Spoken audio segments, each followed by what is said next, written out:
ಸಂಪುಟ ವಿಸ್ತರಣೆಗೆ ಕೊನೆಗೂ ಮುಹೂರ್ತ ಫಿಕ್ಸ್. ಮಳೆಗಾಗಿ ನೀಲಕಂಠ ದೇವರಿಗೆ ಜಲಾಭಿಷೇಕ, ಬಂಡೀಪುರ ನಾಗರಹೊಳೆ ಜಂಗಲ್ ಸಫಾರಿ ಪುನಾರಂಭ. ಚಲಿಸ್ತಾ ಇದ್ದ ವ್ಯಾನ್ನಿಂದ ಬಿದ್ದ ಮಕ್ಕಳು. ಎಲ್ಲವನ್ನ ನೋಡೋಣ ಕರ್ನಾಟಕ ಟಾಪ್ 20ಯಲ್ಲಿ.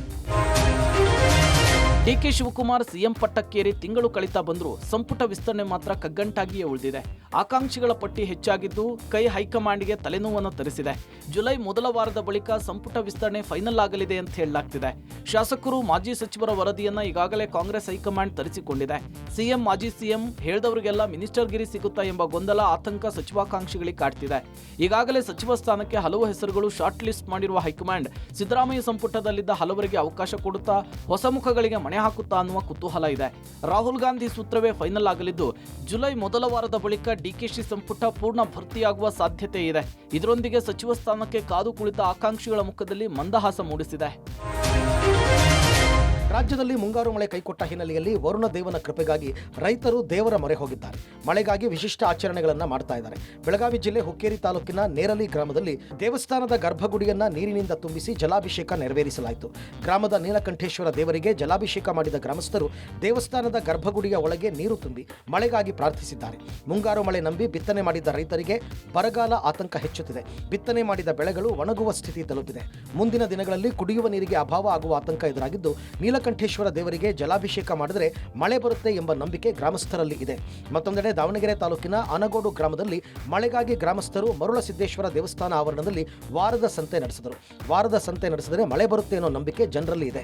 ವಾರದ ಸಂತೆಗೆ ಬರುವ ಗ್ರಾಹಕರು ಖರೀದಿಗೂ ಮುನ್ನ ಮಳೆ ಬೆಳೆಗಾಗಿ ದೇವರಲ್ಲಿ ಪ್ರಾರ್ಥಿಸಲು ಮನವಿ ಮಾಡಿದ್ದಾರೆ. ಇವರೆಲ್ಲ ಬಹಳ ನಿರಾಶರಾಗಿದ್ದಾರೆ. ನಮ್ಮ ಗ್ರಾಮದ ಆದಿ ಕಾಲದಿಂದಲೂ ಬಂದಂತ ಒಂದು ಪರಂಪರೆ ಏನಂದ್ರೆ ಈ ತರ ಯಾವಾಗ ಮಳೆ ಆಗೋದಿಲ್ಲಲ್ಲ ಆ ಸಂದರ್ಭದಲ್ಲಿ ನಮ್ಮ ಗ್ರಾಮದ ನೀಲಕಂಠೇಶ್ವರ ಸ್ವಾಮಿಗೆ ನಮ್ಮ ಗ್ರಾಮದ ಯುವಕರು ಮಡಿ ಸ್ನಾನ ಮಾಡಿ ಕೊಳವೆ ಬಾವಿಗಳಿಂದ ಒದ್ದೆ ಬಟ್ಟೆಯಲ್ಲಿ ನೀರನ್ನು ತಂದು ನೀಲಕಂಠೇಶ್ವರನಿಗೆ ಜಲಾಭಿಷೇಕ ಮಾಡಿ ಗರ್ಭಗುಡಿಯಲ್ಲಿ ನೀರು ನಿಲ್ಲಿಸಿದರೆ ನಮ್ಮ ನೀಲಕಂಠೇಶ್ವರ ಪ್ರಸನ್ನನಾಗಿ ಮಳೆ ಬೆಳೆ ಚೆನ್ನಾಗಿ ಬಂದು ರೈತರ ಮುಖದಲ್ಲಿ ಒಂದು ಸಂತಸದ ಕಳೆ ಮೂಡುತ್ತದೆ ಎಂಬುದು ಪ್ರತೀತಿ. ಆ ಪ್ರಕಾರ ಇವತ್ತು ನಮ್ಮ ಯುವಕರು ಈ ಒಳ್ಳೆ ಮಳೆ ಬೆಳೆ ನೀಡಲಿ ಅಂತ ನಾವು ಗ್ರಾಮಸ್ಥರೆಲ್ಲ ಕೇಳ್ಕೊಳ್ತೀವಿ, ಭಗವಂತನಲ್ಲಿ ಬೇಡಿಕೊಳ್ತೀವಿ. ಬಂಡೀಪುರ ಮತ್ತು ನಾಗರಹೊಳೆ ಜಂಗಲ್ ಸಫಾರಿ ಪೂರ್ಣ ಪ್ರಮಾಣದಲ್ಲಿ ಆರಂಭಕ್ಕೆ ರಾಜ್ಯ ಸರ್ಕಾರ ನಿರ್ಧಾರ ಮಾಡಿದೆ. ತಜ್ಞರು ಮತ್ತು ಅಧಿಕಾರಿಗಳ ತಾಂತ್ರಿಕ ಸಮಿತಿಯ ವರದಿ ಶಿಫಾರಸಿನ ಅನ್ವಯ ಬಂಡೀಪುರ ಮತ್ತು ನಾಗರಹೊಳೆ ಹುಲಿ ಸಂರಕ್ಷಿತ ಪ್ರದೇಶದಲ್ಲಿ ಪೂರ್ಣ ಪ್ರಮಾಣದಲ್ಲಿ ಜಂಗಲ್ ಸಫಾರಿ ಪುನಾರಂಭಿಸಲು ರಾಜ್ಯ ಸರ್ಕಾರ ನಿರ್ಧರಿಸಿದೆ. ತಾಂತ್ರಿಕ ಸಮಿತಿಯ ವರದಿಗಳನ್ನು ಅಂಗೀಕರಿಸಲಾಗಿದ್ದು ಸಮಿತಿಯ ಶಿಫಾರಸಿನ ಪ್ರಕಾರ ನಿಯಂತ್ರಿತ ರೀತಿಯಲ್ಲಿ ಜಂಗಲ್ ಸಫಾರಿ ನಡೆಸಲು ಸೂಚನೆ ನೀಡಲಾಗಿದೆ. ಪರಿಸರ ಪ್ರವಾಸೋದ್ಯಮದಲ್ಲಿ ಅಪಾರ ಸಾಮರ್ಥ್ಯ ಹೊಂದಿದ್ದು ಸದಾ ಸುಸ್ಥಿರ ಪ್ರವಾಸೋದ್ಯಮ ಮಾದರಿ ಪಾಲಿಸಿಕೊಂಡು ಬಂದಿದೆ. ಇದು ಸ್ಥಳೀಯ ಉದ್ಯೋಗ ಮತ್ತು ಜೀವನೋಪಾಯದ ಅವಕಾಶಗಳ ಸೃಷ್ಟಿಗೆ ಸಹಾಯ ಮಾಡುತ್ತದೆ ಹಾಗೂ ಸ್ಥಳೀಯ ಆರ್ಥಿಕತೆಯನ್ನು ಉತ್ತೇಜಿಸಲು ನೆರವಾಗುತ್ತದೆ. ಪರಿಸರ ವ್ಯವಸ್ಥೆಯ ಸಮಗ್ರತೆಯನ್ನು ರಕ್ಷಿಸುವುದರ ಜೊತೆಗೆ ಪರಿಸರ ಪ್ರವಾಸೋದ್ಯಮವು ವನ್ಯಜೀವಿ ಸಂರಕ್ಷಣೆ, ಪ್ರವಾಸಿಗರ ಉತ್ತಮ ಅನುಭವಕ್ಕೆ ಪೂರಕವಾದ ಪರಿಸರ ಪ್ರವಾಸೋದ್ಯಮಕ್ಕೆ ಸರ್ಕಾರ ಬದ್ಧವಾಗಿದೆ ಅಂತ ಸಿಎಂ ಕಚೇರಿಯ ಮಾಧ್ಯಮ ಪ್ರಕಟಣೆಯಲ್ಲಿ ತಿಳಿಸಲಾಗಿದೆ. ಶಾಲಾ ವಾಹನಗಳ ನಿರ್ಲಕ್ಷ್ಯ ಮತ್ತೊಮ್ಮೆ ಸಾಬೀತಾಗಿದೆ. ಶಾಲೆಗೆ ವ್ಯಾನ್ನಲ್ಲಿ ತೆರಳುತ್ತಿದ್ದ ವೇಳೆ ಹಿಂಬದಿ ಡೋರ್ ಏಕಾಏಕಿ ಓಪನ್ ಆಗಿ ಮಕ್ಕಳು ಕೆಳಗೆ ಬಿದ್ದಿರುವ ಘಟನೆ ಬೆಂಗಳೂರಿನ ಕೆಆರ್ಪುರ ಬಳಿ ನಡೆದಿದೆ. ಕೆಆರ್ಪುರ ಗಾಯತ್ರಿ ಲೇಔಟ್ನಲ್ಲಿ ಖಾಸಗಿ ಶಾಲೆಗೆ ಸೇರಿದ ಮಾರುತಿ ವ್ಯಾನ್ ನಿನ್ನೆ ಮಧ್ಯಾಹ್ನ ಎಂದಿನಂತೆ ಮಕ್ಕಳನ್ನ ಡ್ರಾಪ್ ಮಾಡಲು ತೆರಳುತ್ತಿದ್ದ ವೇಳೆ ಈ ಅವಘಡ ಸಂಭವಿಸಿದೆ. ಚಲಿಸುತ್ತಿದ್ದ ಓಮಿನಿ ಗುಂಡಿಗೆ ಇಳಿಸಿದಾಗ ಬ್ಯಾಕ್ ಡೋರ್ ಓಪನ್ ಆಗಿ 5 ಸ್ಕೂಲ್ ಮಕ್ಕಳು ಕೆಳಗೆ ಬಿದ್ದಿದ್ದಾರೆ. ಅದೃಷ್ಟವಶಾತ್ ಯಾವುದೇ ವೆಹಿಕಲ್ ಹಿಂಬದಿಯಿಂದ ಬಂದಿಲ್ಲ. ಮಕ್ಕಳಿಗೆ ಸಣ್ಣಪುಟ್ಟ ಗಾಯಗಳಾಗಿದ್ದು ಎಲ್ಲರೂ ಕ್ಷೇಮವಾಗಿದ್ದಾರೆ. ಏಕಾಏಕಿ ಓಪನ್ ಆದ ಡೋರ್ನಿಂದ ಅವಘಡ ಸಂಭವಿಸಿದ್ದು ಸಿಸಿಟಿವಿಯಲ್ಲಿ ದೃಶ್ಯ ಸೆರೆಯಾಗಿದೆ. ಮಾರುತಿ ವ್ಯಾನ್ ಪತ್ತೆ ಹಚ್ಚಿ ವಾಹನವನ್ನ ಸೀಸ್ ಮಾಡಿದ ಕೆಆರ್ಪುರ ಟ್ರಾಫಿಕ್ ಪೊಲೀಸರು ಮಾರುತಿ ವ್ಯಾನ್ ಮಾಲೀಕನಿಗೆ ನೋಟಿಸ್ ನೀಡಿದ್ದಾರೆ. ಅನರ್ಹ ಪಿಂಚಣಿದಾರರಿಗೆ ಸರ್ಕಾರ ಡೆಡ್ಲೈನ್ ನೀಡಿದೆ. 30 ದಿನದ ಒಳಗಡೆಗೆ ಸೂಕ್ತ ದಾಖಲಾತಿಗಳನ್ನು ಸಲ್ಲಿಕೆ ಮಾಡಿ ಅನರ್ಹರು ಅಲ್ಲ ಅರ್ಹರು ಅಂತ ಸಾಬೀತುಪಡಿಸಿಕೊಳ್ಳಬೇಕಾಗಿದೆ. ದಾಖಲಾತಿ ಸಲ್ಲಿಸಿದ್ರೆ ಪರಿಶೀಲನೆ ಮಾಡಿ ಪಿಂಚಣಿ ಬರುವಂತೆ ಮಾಡ್ತಾರೆ. ಒಂದು ವೇಳೆ ಸೂಕ್ತ ದಾಖಲಾತಿ ಸಲ್ಲಿಸದೆ ಹೋದ್ರೆ ಪಿಂಚಣಿ ಕಟ್ ಆಗಲಿದೆ. ಸುಮಾರು 16 ಲಕ್ಷ ಪಿಂಚಣಿದಾರರನ್ನ ಸಂದೇಹಾಸ್ಪದ ಫಲಾನುಭವಿಗಳು ಅಂತ ಗುರುತಿಸಲಾಗಿದೆ. ರಾಜ್ಯದಲ್ಲಿ ಒಟ್ಟು 83,11,493 ಪಿಂಚಣಿದಾರರು ಇದ್ದಾರೆ. ಅದರಲ್ಲಿ 16,42,303 ಪಿಂಚಣಿದಾರರ ಬಗ್ಗೆ ಸಂದೇಹ ಅಂತ ಗುರುತು ಮಾಡಲಾಗಿದೆ. ಯಾಕಂದ್ರೆ ಗ್ರಾಮ ಆಡಳಿತ ಅಧಿಕಾರಿಗಳು ಪರಿಶೀಲನೆ ಸಮಯದಲ್ಲಿ ಯಾವುದೇ ದಾಖಲೆಗಳನ್ನ ಹಾಜರುಪಡಿಸುವಲ್ಲಿ ವಿಫಲರಾಗಿದ್ದಾರೆ. ವಿಳಾಸದಲ್ಲಿ ವಾಸವಿಲ್ಲ, ಆದಾಯ ಪ್ರಮಾಣ ಪತ್ರ ಸಲ್ಲಿಸಿಲ್ಲ. 30 ದಿನಗಳ ಒಳಗಡೆಗೆ ತಹಶೀಲ್ದಾರ್ಗೆ ಸೂಕ್ತ ದಾಖಲಾತಿಗಳನ್ನ ಸಲ್ಲಿಸಿದ್ರೆ ಮತ್ತೆ ಪಿಂಚಣಿ ಸಿಗಲಿದೆ. ಸೂಕ್ತ ದಾಖಲಾತಿ ಸಲ್ಲಿಸದಿದ್ರೆ ಪಿಂಚಣಿ ಬರುವುದಿಲ್ಲ.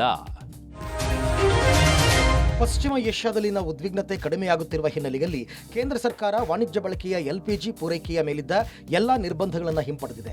ಇದರಿಂದ ಹೋಟೆಲ್ಗಳು, ರೆಸ್ಟೋರೆಂಟ್ಗಳು, ಕೈಗಾರಿಕೆಗಳು ಹಾಗೂ ಇತರೆ ವಾಣಿಜ್ಯ ಬಳಕೆದಾರರಿಗೆ ಎಲ್ಪಿಜಿ ಪೂರೈಕೆ ಮತ್ತೆ ಹಿಂದಿನಂತೆ ಸಾಮಾನ್ಯ ಸ್ಥಿತಿಗೆ ಮರಳಲಿದೆ. ಪೆಟ್ರೋಲಿಯಂ ಸಚಿವಾಲಯದ ಪ್ರಕಾರ ದೇಶೀಯ ಎಲ್ಪಿಜಿ ಉತ್ಪಾದನೆ ಹೆಚ್ಚಿರುವುದು ಮತ್ತು ಆಮದು ಎಲ್ಪಿಜಿ ಸರಕುಗಳ ಲಭ್ಯತೆ ಸುಧಾರಿಸಿರುವುದರಿಂದ ಈ ನಿರ್ಧಾರ ಕೈಗೊಳ್ಳಲಾಗಿದೆ. ಪಶ್ಚಿಮ ಏಷ್ಯಾ ಬಿಕ್ಕಟ್ಟಿನ ಸಂದರ್ಭದಲ್ಲಿ ದೇಶೀಯ ಅಡುಗೆ ಅನಿಲದ ಲಭ್ಯತೆಯನ್ನು ಕಾಪಾಡಲು ಸರ್ಕಾರ ವಾಣಿಜ್ಯ ಮತ್ತು ಕೈಗಾರಿಕಾ ಬಳಕೆಯ ಎಲ್ಪಿಜಿ ಪೂರೈಕೆಗೆ ಮಿತಿಗಳನ್ನು ವಿಧಿಸಿತ್ತು. ಜೊತೆಗೆ ಬಲ್ಕ್ ಎಲ್ಪಿಜಿ ಪೂರೈಕೆಯನ್ನು ಸ್ಥಗಿತಗೊಳಿಸಲಾಗಿತ್ತು.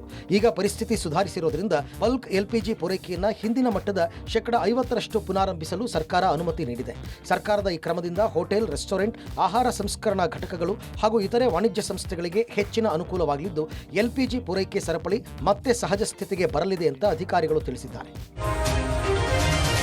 ಹಾರೋಹಳ್ಳಿ ತಾಲೂಕಿನ ಸುಂಡಘಟ್ಟ ಗ್ರಾಮದಲ್ಲಿ ನಾಡಬಾಂಬ್ ಸ್ಫೋಟಗೊಂಡು ವಕೀಲರೊಬ್ಬರು ತೀವ್ರವಾಗಿ ಗಾಯಗೊಂಡಿದ್ದಾರೆ.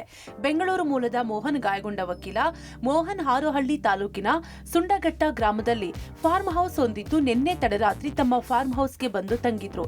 ಯಾರೋ ಕಿಡಿಗೇಡಿಗಳು ಫಾರ್ಮ್ ಹೌಸ್ನ ಪ್ರಮುಖ ಗೇಟ್ ಬಳಿ ನಾಡಬಾಂಬ್ ಇಟ್ಟಿದ್ದ ಹಿನ್ನೆಲೆ ಇಂದು ಮುಂಜಾನೆ ವಕೀಲ ಮೋಹನ್ ಅವರು ಫಾರ್ಮ್ ಹೌಸ್ನಿಂದ ಹೊರಬಂದಾಗ ಗೇಟ್ ಬಳಿ ಇಟ್ಟಿದ್ದ ನಾಡಬಾಂಬ್ ಅನ್ನ ಗಮನಿಸದೆ ಅದರ ಮೇಲೆ ಕಾಲಿಟ್ಟಿದ್ದಾರೆ. ಈ ವೇಳೆ ನಾಡಬಾಂಬ್ ಸ್ಫೋಟಗೊಂಡಿದೆ. ಸ್ಫೋಟದ ರಭಸಕ್ಕೆ ವಕೀಲ ಮೋಹನ್ ಸ್ಥಿತಿ ಗಂಭೀರವಾಗಿದ್ದು ಸದ್ಯ ಬೆಂಗಳೂರಿನ ಖಾಸಗಿ ಆಸ್ಪತ್ರೆಯಲ್ಲಿ ಚಿಕಿತ್ಸೆ ನೀಡಲಾಗುತ್ತಿದೆ. ಘಟನೆ ನಡೆದ ಸ್ಥಳಕ್ಕೆ ಪೊಲೀಸ್ ಅಧಿಕಾರಿಗಳು ಭೇಟಿ ನೀಡಿ ಪರಿಶೀಲನೆ ನಡೆಸಿದ್ದು ಕೋಡಿಹಳ್ಳಿ ಪೊಲೀಸ್ ಠಾಣಾ ವ್ಯಾಪ್ತಿಯಲ್ಲಿ ಪ್ರಕರಣ ದಾಖಲಾಗಿದೆ. ಮೇಲ್ನೋಟಕ್ಕೆ ಕಾಡು ಪ್ರಾಣಿಗಳ ಬೇಟೆಗೆ ನಾಡಬಾಂಬ್ ಇಡಲಾಗಿದೆ ಎನ್ನಲಾಗಿದ್ದು ಪ್ರಕರಣದ ತನಿಖೆ ಚುರುಕುಗೊಂಡಿದೆ. ವೆನೆಜುವೆಲಾದಲ್ಲಿ ಪ್ರಬಲ ಭೂಕಂಪನದಲ್ಲಿ ಮೃತಪಟ್ಟವರ ಸಂಖ್ಯೆ 235ಕ್ಕೆ ಏರಿಕೆಯಾಗಿದೆ. 4300ಕ್ಕೂ ಅಧಿಕ ಮಂದಿಗೆ ಗಾಯವಾಗಿದ್ದು ಸಾವಿನ ಸಂಖ್ಯೆ ಇನ್ನೂ ಹೆಚ್ಚಾಗುವ ಸಾಧ್ಯತೆ ಇದೆ. ಕೇವಲ 1 ನಿಮಿಷ ಅಂತರದಲ್ಲಿ ಸಂಭವಿಸಿದ 7.2 ಮತ್ತು 7.5 ತೀವ್ರತೆಯ ಪ್ರಬಲ ಭೂಕಂಪ ವೆನೆಜುವೆಲಾದಲ್ಲಿ ವಿನಾಶ ಸೃಷ್ಟಿಸಿದೆ. ನೂರಾರು ಕಟ್ಟಡಗಳು ನೆಲಸಮ ಆಗಿದ್ದು ಸಾವಿರಾರು ಜನರು ನಾಪತ್ತೆಯಾಗಿದ್ರು. ರಕ್ಷಣಾ ಕಾರ್ಯ ಭರದಿಂದ ಸಾಗಿದೆ.